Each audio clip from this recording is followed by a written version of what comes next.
here's my kill of chaos. So let's just like get right into it. Pull starts off, nothing unusual. Pop your diversion, your pots if you have any. Get your thing up. Then convert, put your dot up. Damagita comes out. Sorry if it's a little choppy too. I did really fiddle with the settings and everything. Here comes Blaze, because Damagita was first. So, one thing to know about this is that if you're really, really close with it, you can get your positionals out. I don't think that I do here, but you can still do it pretty easily. The explosion there for the Blaze comes out at about 13 seconds. So it's always helpful to watch your own debuff, because you can tell when it's going to happen. And as soon as the second explosion comes out for the long lat, you can just go and stand exactly where you're supposed to be and not move. You can basically just like think about when you're going to do your positionals and move accordingly. There's a tank buster.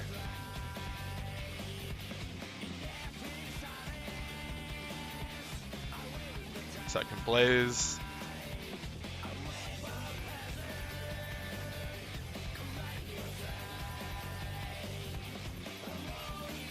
And again, watch your buff timer to see when it's going to happen. So yeah, at about 14, 13 seconds it's going to come up, knockdown's going to come out, and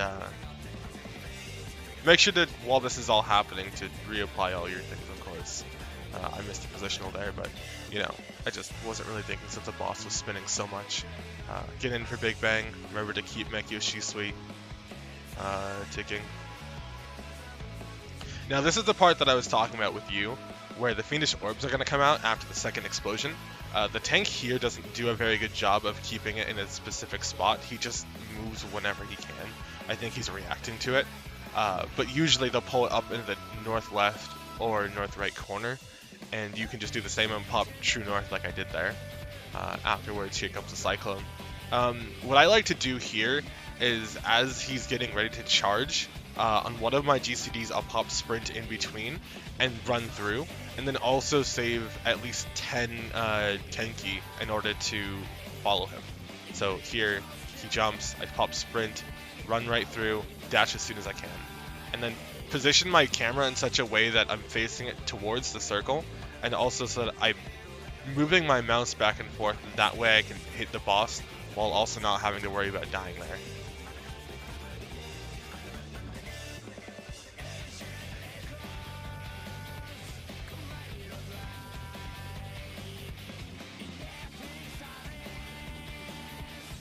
Here's nothing unusual, just like see if you can use feint there to help out with a little of the tank busters if you can, but otherwise it's not terribly important.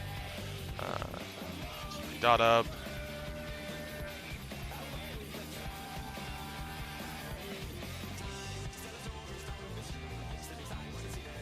Here comes knockdown. And same deal with this one, you can watch when the debuffs come out. Here it's about 11 seconds, and that happens twice. So it's always useful to know when you have to be looking for things and when you can really just tunnel in on DPS. That's how I look at it. I think of, okay, what do I need to focus on? And then from that point onwards, just tunnel in if I don't need anything else to pay attention to.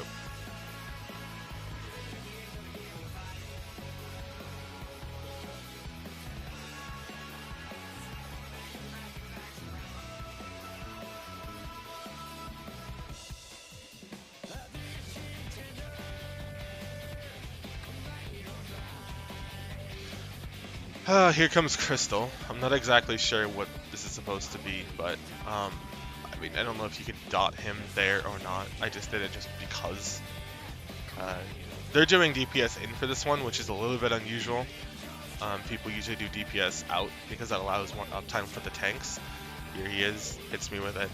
Unfortunately, the other guy misses. But we still kill it anyway because DPS is doing pretty okay.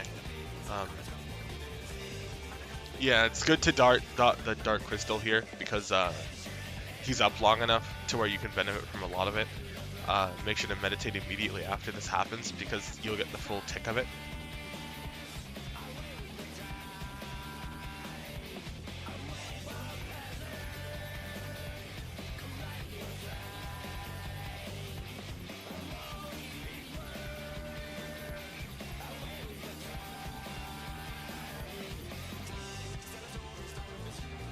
So this is a really good part to pop your pots at, because basically you have everything up and you're pooling massive amounts of resources. You'll have all of your glyphs up, you'll also have basically max Kenki if you've been meditating.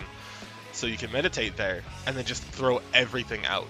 If you have an Astro, they'll probably have a decent card pulled too, with any luck. So that'll give you a lot of damage there. It'll be a huge burst. Third Eye here if you can help it. It's a pretty freebie. I used it here to drop aggro. As you can see, I'm pretty high because I don't think they're shirking that well.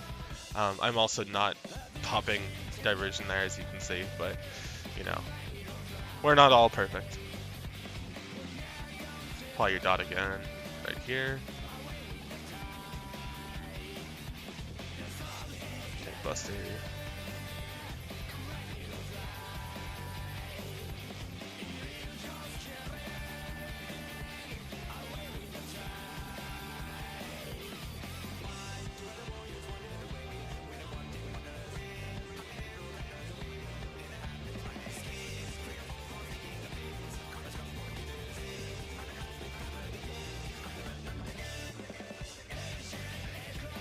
So here you can actually get some positionals pretty well.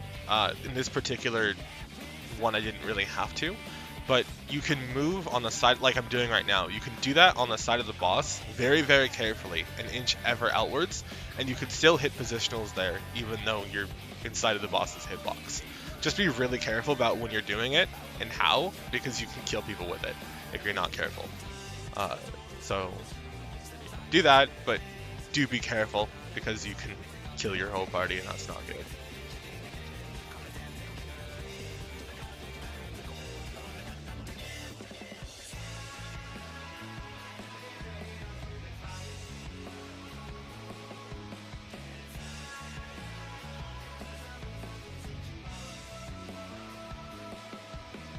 Move in to do long lat, pretty easy stuff.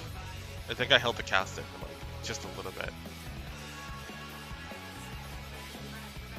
I mean, it's okay though, because it's either that or you die.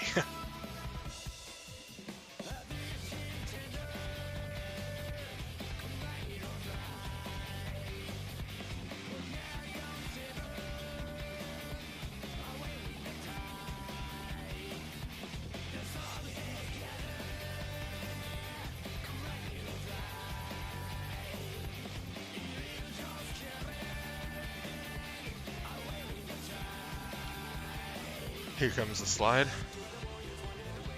Boss is actually at a good position, so that way you can just hit the boss and not have to worry about anything.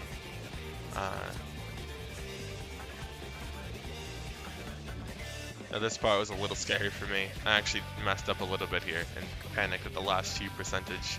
I mean, I don't die, but it was a little spooky. And from here, it's basically just DPS him down, kill him as best you can.